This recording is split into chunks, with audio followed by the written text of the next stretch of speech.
بسم الله الرحمن الرحيم. أعوذ بالله من الشيطان الرجيم. بسم الله الرحمن الرحيم. طبتم وطاب ممشاكم وتبوأتم من الجنة منزلا. سلام الله تعالى عليكم ورحمته من لدنه وبركاته. الحمد لله وكفى، ثم الصلاة مع السلام على سيدنا النبي المبعوث وهو المصطفى وعلى آله ومن سار على نهجه واقتبى. اللهم انفعنا بما علمتنا وعلمنا ما ينفعنا وزدنا علما وزدنا علوما تنفعنا. ربنا اشرح لنا صدورنا ويسر لنا أمورنا واحلل عقدة من ألسنتنا يفقهون أقوالنا. سبحانك يا ربنا لا علم لنا إلا ما علمتنا إنك أنت العليم الحكيم. Ikhwatal iman, dimanapun antum berada, kesyukuran hari ini masih bisa menjalankan salah satu kewajiban utama seorang muslim, yaitu puasa fardu di bulan suci Ramadan. Hari ini adalah hari kelima dari puasa kita. Semoga senantiasa terjaga semangatnya hingga kita bisa selesai menjalankan secara maksimal ibadah Ramadaniyah kita. Ikhwatul iman, pada kesempatan kali ini kita akan bertanya kepada diri kita, bagaimana caranya puasa menjadi proses penghantaran kita menuju ketakwaan kepada Allah Subhanahu wa Ta'ala. Jadi itu pertanyaannya. Pertanyaan yang harus senantiasa ada di benak kita adalah bagaimana caranya puasa bisa menjadi penghantar seorang muslim yang menjalankannya menuju pribadi yang bertakwa. Allah Subhanahu wa Ta'ala mengatakan di dalam Al-Qur'annya, ya ayyuhalladzina amanu, wahai orang-orang yang beriman, kutiba alaikumus shiyam, telah difardukan kepada kalian puasa, kama kutiba alal ladzina min qablikum, sebagaimana difardukan kepada kaum nabi-nabi atau muslim-muslim sebelum kalian, la'allakum tattaqun, agar kalian menjadi orang-orang yang bertakwa, menjadi pribadi-pribadi muttaqin yang senantiasa bertakwa kepada Allah Subhanahu wa Ta'ala. Oke, kita tahu bahwasanya input dari proses takwa itu adalah iman. Makanya ya ayyuhalladzina amanu, yang diwajibkan adalah orang yang beriman. Lalu kedua, kutiba alaikumus shiyam, itu adalah prosesnya. Jika Ramadan ini dianalogikan sebagai bulan pendidikan, input dan prosesnya seperti itu. Lalu outputnya adalah la'allakum tattaqun, agar kalian menjadi pribadi yang bertakwa. Dari ayat ini kita bisa bertanya, lantas bagaimana cara puasa menghantarkan pribadi-pribadi seorang muslim yang menjalankannya dengan penuh penghayatan dan kesungguhan tentunya bisa menjadi pribadi yang bertakwa. Kembali ke situ. Baik, kira-kira kalau ditanya seperti itu kita menjawab apa? Tentu yang pertama kita cek adalah hakikat puasa itu sendiri. Ya. Apa itu puasa? Ya, sebelum syariat puasa disyariatkan tanggal bulan tahun kedua setelah Rasulullah hijrah, puasa pertama difardukan. Orang Arab juga sudah mengenal puasa. Arab jahiliyah, ya, bangsa-bangsa Arab bahkan, karena dari umat-umat Nabi terdahulu pun ada yang namanya ibadah puasa. Kama kutiba ya alal ladzina min qablikum. Puasa itu secara definisi adalah menahan diri dari lapar dan haus, ya, dari makan dan minum, dan yang semakna dengan keduanya, dan juga dari bercampurnya suami istri. Dari kapan? Dari terbitnya fajar shadiq hingga terbenamnya matahari. Menahan diri, ya. Nah, di sini poinnya. Ketika menahan diri dari sesuatu yang membuat kita kenyang, berarti mengondisikan kita biar lapar dan haus. Kenapa penting dikondisikan kita merasakan atau terbiasa dengan lapar dan haus? Karena dengan lapar dan haus, sifat-sifat hewani, sifat-sifat nafsu, syahwat dan birahi yang ada di dalam diri kita akan melemah dan akan kalah. Lalu sifat-sifat ruhani, sifat-sifat malaki, sifat-sifat agung milik malaikat, yaitu kecenderungan ingin bertakwa, kecenderungan ingin berzikir, mentasbihkan Allah, mentahmidkan Allah, logika yang jernih, pikiran yang bersih, hati yang murni akan menang mengalahkan hal-hal negatif dalam jiwa kita. Jadi puasa melaparkan jiwa kita, melaparkan badan kita, membuat mereka lemah. Maka ketika syahwat lemah, yang menang adalah nur dan akal kita, sehingga kita lebih bisa mengontrol jiwa, mengontrol badan, dan mengontrol pikiran kita. Lebih detailnya lagi, Imam Ghazali dalam kitabnya Ihya Ulumuddin, beliau mengatakan kurang lebih ada 10 manfaat dari rasa lapar dan haus yang dirasakan oleh seorang muslim. Ya. Jadi ketika puasa, apa di dalamnya, bentuk ibadahnya itu membuat diri kita lapar dan haus, ternyata subhanallah ada kurang lebih beliau mencatat 10 faidah dari lapar dan haus yang dipakai atau yang dirasakan. Yang pertama, lapar dan haus itu Imam Ghazali mengatakan yaj'al safa'al qalbi wa iqadal qarihata wa infadhal basirah. Jadi yang pertama, manfaat lapar dan haus itu adalah membersihkan hati,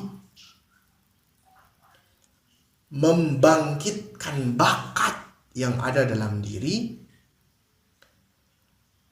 dan memuluskan pandangan hati. Oh, ini kalau manfaat lapar nomor 1 ini bisa terjalankan, udah ini menjadi pribadi yang bertakwa ini tidak akan sulit lagi. Bayangkan, hati yang bersih, ini yang diidam-idamkan sebagai seorang hamba itu kan kebersihan hati. Orang kalau hatinya sudah bersih, maka dia akan menjadi pembelajar yang baik di usia apapun, di level apapun, di kondisi apapun. Jika hatinya sudah murni dan bersih, dia akan mudah menerima kebenaran.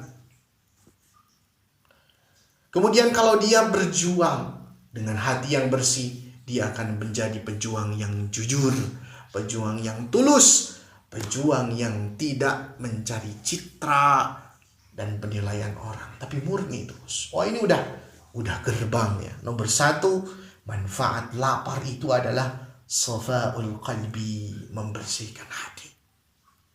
Ya. Wa iqadhul qarihah, dan beliau menambahkan membangkitkan bakat.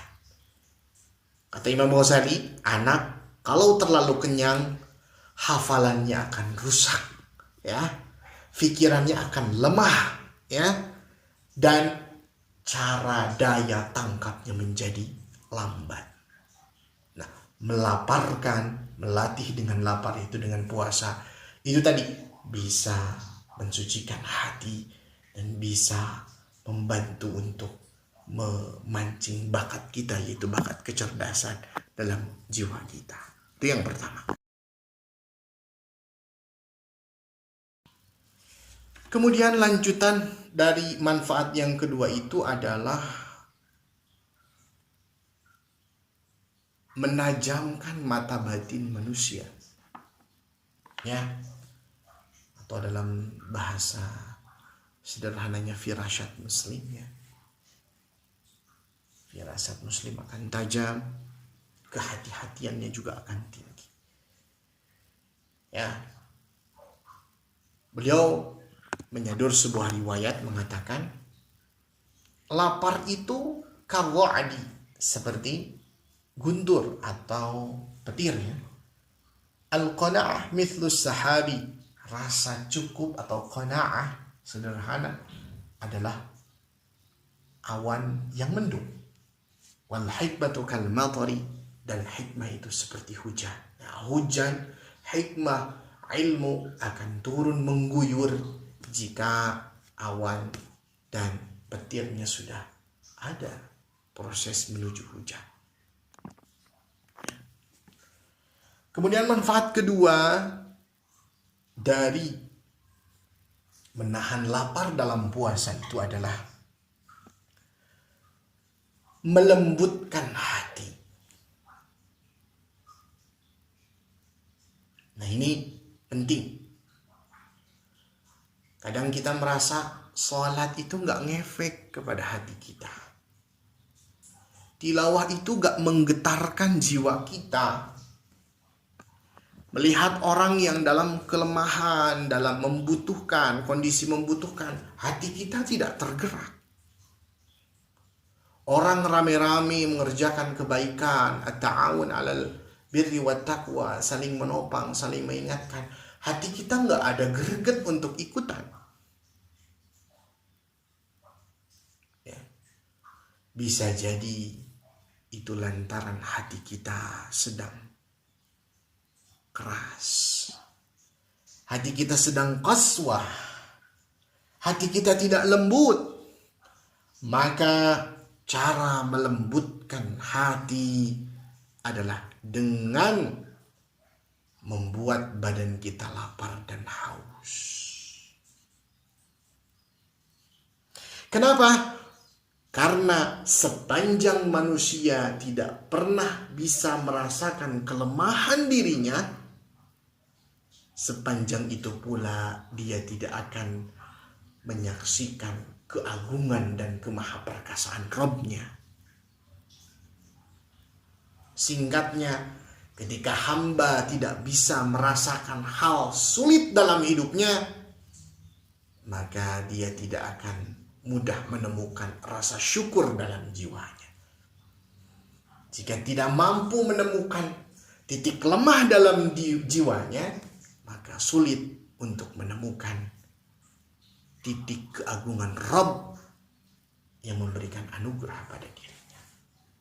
Maka lapar dalam puasa ini melatih diri kita untuk memiliki hati yang lembut, hati yang mudah ternyuh melakukan kebaikan, dan hati mudah gelisah ketika melihat kemungkaran. Kemudian, manfaat ketiga dari menahan lapar dalam puasa itu adalah meluluh lantahkan rasa jumawa dan sombong yang ada dalam diri kita.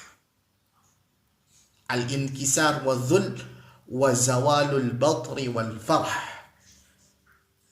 Nomor 3, manfaat menahan lapar yang dilatihkan dalam puasa adalah menuntun kita untuk menghancurkan rasa jumawa, rasa sombong, rasa diri paling hebat dari diri kita.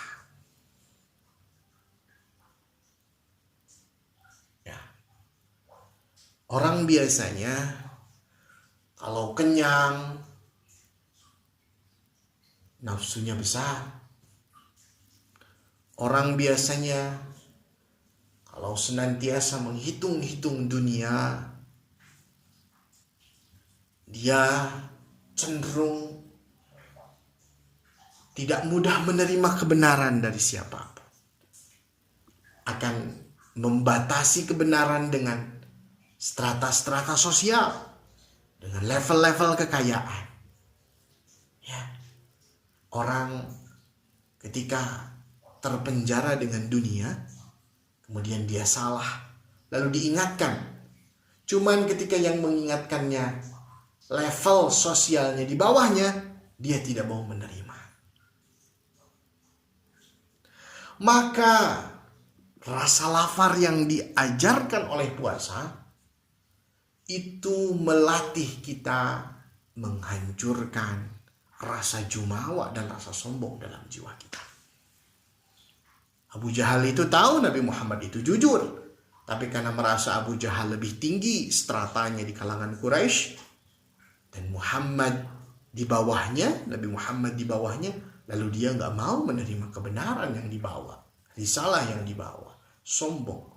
Maka merasakan lemahnya rasa lapar, lemah jiwa karena haus dengan pelatihan puasa, mengantarkan kita menundukkan atau menghancurkan sifat jumawa dan sombong di dalam diri kita. Itu manfaat ketiga. Manfaat keempat adalah rasa lapar yang diajarkan oleh puasa dan rasa haus yang diajarkan puasa adalah mengingatkan kita tentang adanya azab Allah nanti di akhirat. Kita mesti ingat bahwasanya kita diciptakan abadi. Manusia yang berakal itu diciptakan abadi. Abadinya hanya 2 pilihan. Abadi di surga atau abadi di neraka. Nah, puasa dengan rasa laparnya mengingatkan kita bahwasanya nanti, ya, kalau kita tersesat, tidak mau bertakwa, akan diganjar dengan azab rasa lapar di dalam neraka. Sehingga buah yang berduri, zakum, kemudian dhari', ya, dan seterusnya. Saking laparnya meskipun berduri dimakan. Dan juga kita mengingatkan bahwasanya nanti di padang mahsyar menjelang hari kiamat kita akan dilanda kehausan. Rasa haus yang diajarkan puasa ini mengingatkan itu agar kita senantiasa termotivasi untuk beribadah, sehingga kita di hari kiamat kita tergolong orang-orang yang akan diberikan minum dari telaga Rasulullah SAW. Puasa dengan lapar dan hausnya mengingatkan kita tentang azab neraka dan kondisi sulit di hari kiamat, sehingga kita sungguh-sungguh menuju ketakwaan. Kelima, di antara faidah lapar dan haus yang diajarkan puasa itu adalah ini, yang diantara paling penting adalah menundukkan syahwat diri kita. Ini pangkal segala kemaksiatan itu adalah syahwat yang menguasai diri kita.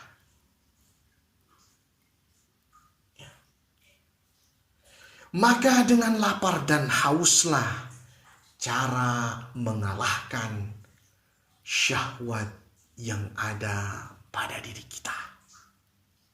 Syahwat itu tak sebatas hubungan lawan jenis, syahwat kekuasaan dengan berbagai jalan tanpa melihat halal haram, syahwat kekayaan tanpa melihat halal haram, syahwat-syahwat yang lainnya yang tanpa ada bingkai dan tuntunan agama yang benar, yang menyesatkan, itu perlu dikalahkan. Dan cara untuk mengalahkannya, cara untuk menundukkannya, yaitu diantaranya dengan pelatihan lapar dan haus yang diajarkan dalam syariat puasa ini.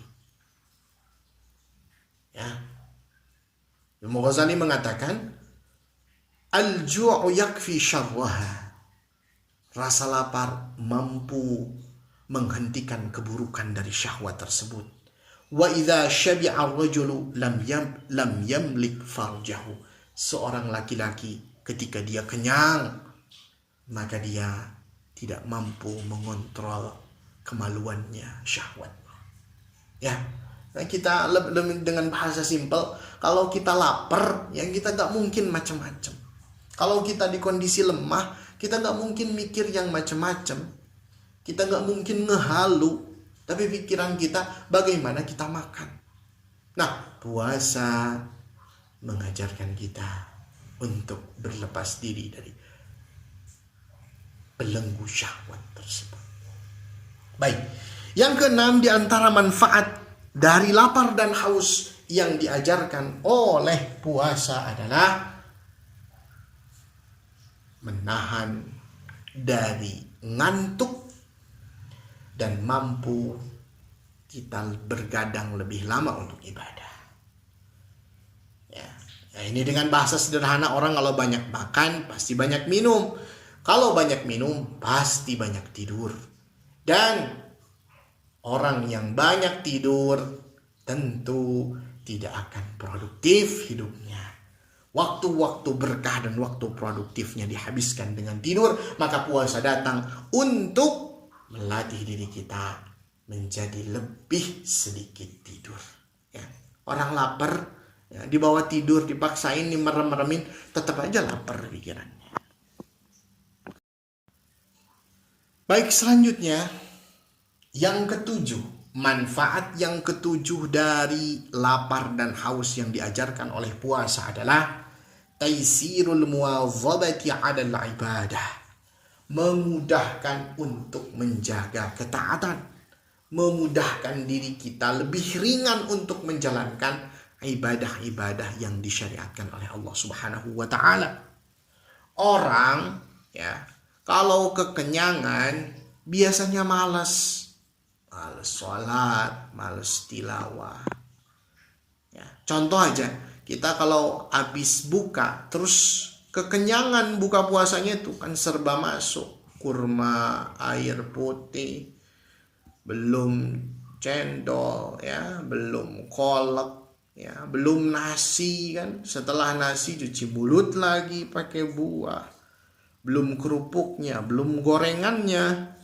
Ramadan segala ayat, itu kan berkahnya Ramadan, subhanallah. Tapi kalau nggak bijak, kalau kekenyangan, kita pasti tahu sholat tarawih kita akan berat, sholat isya kita akan berat. Itu tanda kekenyangan membuat kita malas beribadah. Maka risalah puasa dengan ajaran lapar dan hausnya membuat kita semakin ringan menjalankan ibadah. Badan kita lebih mudah diajak kompromi untuk menjalankan ketaatan-ketaatan dan ibadah-ibadah kita.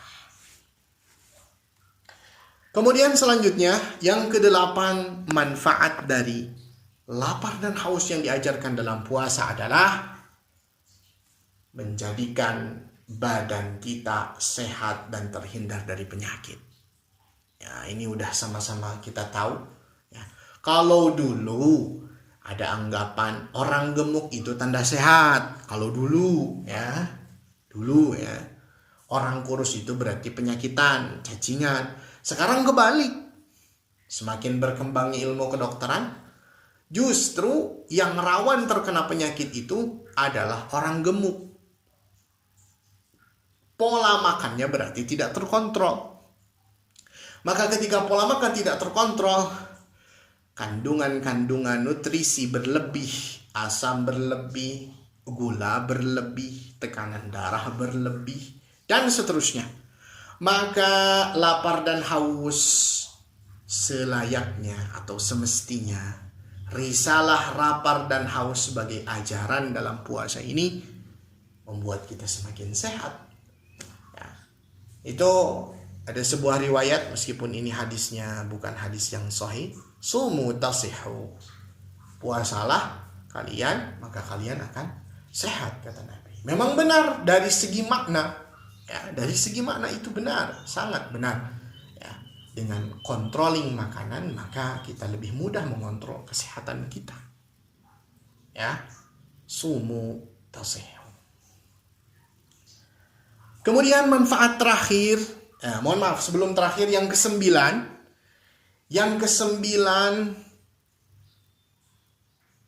dari manfaat lapar dan haus yang diajarkan puasa adalah apa? Mengajarkan kita semakin hemat, ya, hemat hidup. Kalau lagi nggak puasa, kita pikirannya apa? Siang ini kita coba makan kuliner di mana ya? Sore nanti makan di rumah males masak, atau masakan orang tua gitu-gitu aja, pengen nyobain di tempat baru. Kalau nggak puasa, kita pikiran akan kemana-mana untuk memenuhi hasrat kita. Otomatis kalau udah kayak gitu, ya dompet kita yang perlu dikorbankan, ya. Penghasilan kita sebenarnya mau banyak mau sedikit cukup untuk memenuhi kebutuhan kita. Tapi tidak akan pernah cukup kalau untuk memenuhi ambisi dan hasrat kita.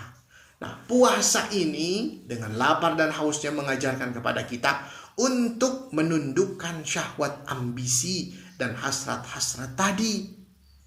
Ya. Kenapa jaminannya cukup? Allah menjamin dalam Al-Quran, huwallazi aghna wa aqna. Allah menciptakan kaya dan kecukupan, bukan menciptakan kaya dan miskin, bukan. Kaya dan cukup. Cukup kalau hanya memenuhi kebutuhan hidup. Yang bikin gak cukup itu kan kita gak merasa menyederhanakan diri saja. Ya, kita jadi punya beban biaya sekolah anak mahal ya karena kita memilih sekolah yang mahal untuk anak kita. Coba kalau di sekolah yang murah tetapi benar-benar dikontrol dan dipantau oleh kita, akhlaknya, karakternya, ya kan bisa-bisa saja. Ini salah satu pandangan bahwasanya risalah puasa dengan lapar dan hausnya menuntun kita untuk menjadi pribadi yang lebih hemat, ya, lebih bersahaja. Ketika hemat dan bersahaja, tentu nanti akan menjadi pribadi yang lebih pandai bersyukur. Subhanallah. Dan manfaat yang terakhir dari lapar dan haus yang dibawa oleh risalah puasa yang diajarkan oleh risalah puasa adalah kita semakin punya empati dan peduli untuk berbagi. Ya, karena kita merasakan, lapar itu nggak enak. Maka saya harus peduli kepada orang-orang yang hidupnya tidak ada yang mencarikan nafkah.